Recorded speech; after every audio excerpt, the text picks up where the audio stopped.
It was the night before Christmas, and young Kevin was home alone for the first time. His family had left on a trip to Paris, accidentally forgetting Kevin in all the holiday hustle and bustle. Kevin was initially excited to have the house to himself. He jumped on his parents' bed, ate junk food, watched R-rated movies, all the things he couldn't normally do with his family around. As night fell on that first evening, the big, empty house seemed to close in around him. Strange shadows and noises that he'd never noticed before put Kevin on edge. "It's just your imagination," Kevin told himself as he got ready for bed. But he couldn't shake the feeling that something wasn't right. Little did Kevin know, his nerves were onto something. This first night alone was only the beginning of a holiday horror story he'd never forget.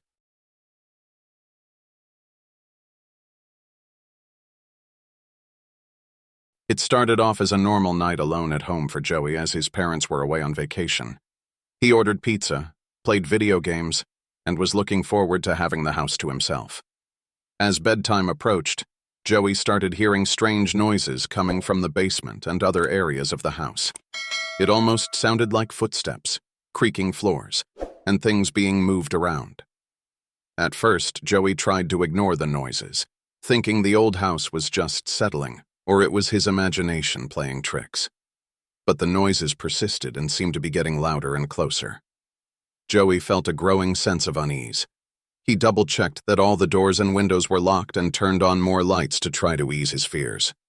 The uneasy feelings only intensified as the night went on. Joey couldn't shake the sense that something was off. The familiar comfort of his home suddenly felt ominous. He started questioning every noise. Was that the wind or whispers, the house settling, or footsteps? Joey attempted to distract himself with video games and TV, but remained alert and unsettled. The unsettling events continued over the next few days. Strange noises in the middle of the night. Doors left open that I was sure I had closed and locked. Lights flickering on and off inexplicably. I tried to convince myself it was just my imagination, but I couldn't shake the creeping dread that something sinister was going on. One night I awoke with a start to see a dark figure standing at the foot of my bed. I gasped and turned on the light, but no one was there. My heart pounded as I searched the house, but found nothing amiss. Had I dreamt it? I wasn't sure anymore. The last straw came when I glimpsed movement out of the corner of my eye and turned to see a face staring back at me through the hallway mirror. I whipped around, but no one was behind me. Now I was convinced. I wasn't alone in this house. Some menacing presence was here with me, toying with my mind. I had to get help before things got any worse. Fear gripped me as I realized the true danger of my situation.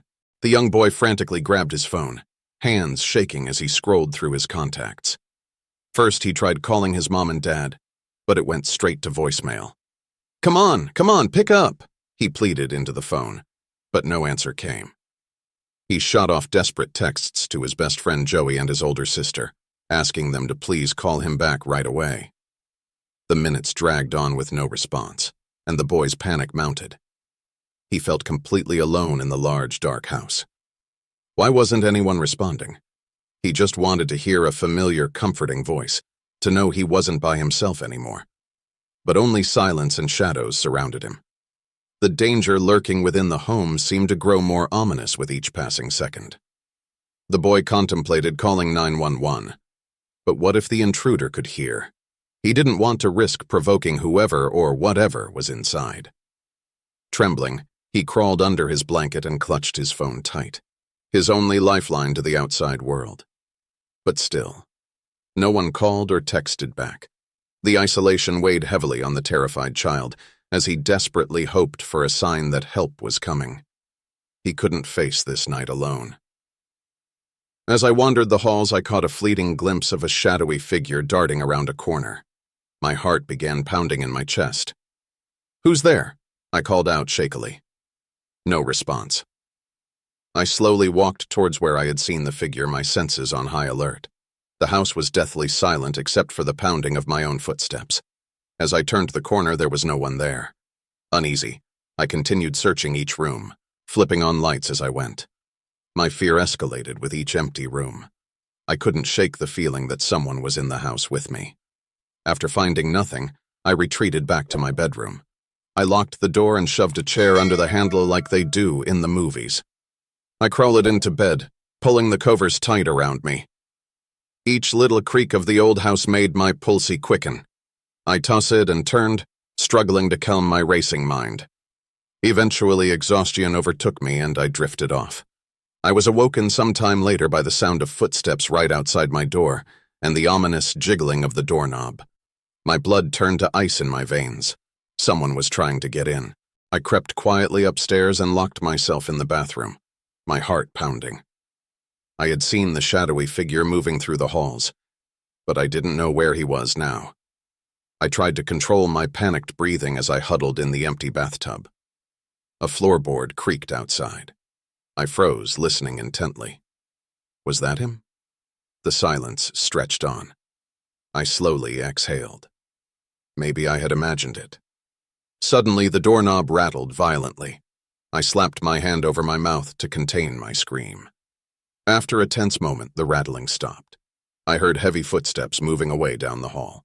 When I finally emerged, I saw a handwritten note had been slipped under the bathroom door. In rough, scratchy handwriting it read, "Let's play a game." I crumpled the note in my fist. This madman was toying with me, leaving creepy clues to prolong my terror. I had to figure out how to get help or escape, and avoid this predator lurking in my house. After a long game of cat and mouse, I finally worked up the courage to confront the intruder. Armed with only a baseball bat, I charged out from my hiding place and demanded he leave at once. The shadowy figure was startled and immediately tried to run past me up the stairs. I managed to block his path, swinging my bat menacingly. He stumbled back, then pulled out a knife from his coat and lunged at me. I dodged just in time, the knife slicing through the air past my shoulder. My heart was racing, but I swung my bat, knocking the knife out of his hand. For a moment, I felt a surge of hope. I had disarmed him, but he quickly recovered and tackled me to the ground. We struggled and I smashed his face with my bat, finally breaking free of his grasp. I leapt to my feet and sprinted for the front door, the intruder close behind. Just as I managed to unlatch the door, he grabbed me from behind in a chokehold.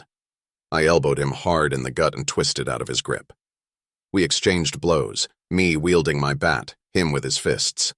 I got in a few good hits, but he was stronger. He knocked the bat from my hands and I stumbled back exhausted and terrified. But I couldn't give up now. I had to defend my home. I grabbed a vase from the nearby table and smashed it over his head. He collapsed to the ground, dazed. I ran to the kitchen and armed myself with more makeshift weapons, a rolling pin, a pan, a knife. The intruder began to stand up slowly. He seemed disoriented but still dangerous. Gripping my weapons tightly, I steeled myself for the next round of battle. The fight wasn't over yet. The intruder had managed to find their hiding spot and corner them in the upstairs bedroom. There was no escape. The only way out was blocked. Trapped and terrified, they cowered in the corner as the intruder slowly approached. He had a twisted grin on his face, seeming to enjoy their fear. Brandishing a weapon, he taunted them, making it clear he intended to harm them. They pleaded and begged for mercy, but it was no use. The intruder continued his advance, clearly deriving sadistic pleasure from their anguish. Tears streamed down their face and they shook uncontrollably, utterly defenseless. As the intruder raised his weapon for the final blow, they closed their eyes and braced for the end. This was it. There was no hope left. All seemed lost. Unexpected savior. The night had taken a dark turn, and all hope seemed lost for Jamie home alone. After trying to outwit and escape the strange intruder now lurking in the house, Jamie found himself trapped in the laundry room with nowhere left to run or hide. As the intruder's footsteps drew ominously closer, Jamie braced for the worst. He squeezed his eyes shut and held his breath, heart pounding. Suddenly, a ferocious barking erupted from the hallway, followed by shouting and a loud crash. Jamie's eyes flew open in shock. Could it be? Keys, the family golden retriever who had been asleep upstairs, must have been awoken by the commotion. Jamie could hear Keys viciously growling and attacking the intruder with all his might. Within moments, Heavy footsteps retreated from the laundry room door as the intruder scrambled to escape. Keys's loud barking trailed after him. A door slammed shut and the house fell quiet once more. Jamie tentatively cracked open the laundry room door. Keys sat proudly in the hallway, wagging his tail. He had chased off the intruder and saved the day. Jamie cried tears of relief as he hugged Keys tight. His faithful dog was the unlikely hero who emerged just when all hope seemed lost. Keys had saved Jamie and the house from the strange intruder. As the dust settled, I took stock of my surroundings. The intruder was gone, having fled into the night, but the aftermath of the battle remained. Broken glass, overturned furniture, and scuff marks on the walls stood as evidence of the harrowing ordeal I had endured. Though I had faced the challenge alone, I no longer felt afraid. A new sense of capability and resilience now burned inside me. When my parents finally returned, I ran into their arms, overcome with relief. I recounted to them the events of the strange and frightening night. They were shocked, and also profoundly sorry that I had faced such peril without them. Though they tried to make sense of it, none of us could fully process how or why it had happened. In the following days, weeks, and months, our lives slowly returned to normal. The physical damages were repaired, new locks and alarms installed. But despite these precautions, an innocence had been lost. I now understood that danger could find its way to our doorstep, even in the place we felt most secure. My childhood imagination had been replaced with more adult sensibilities. I no longer felt as carefree and sheltered, but I now possessed a quiet strength, having conquered my fears. Our family grew closer, grateful for having weathered the storm. We had survived the Home Alone horror story, forever changed but ready to face whatever challenges lay ahead, together.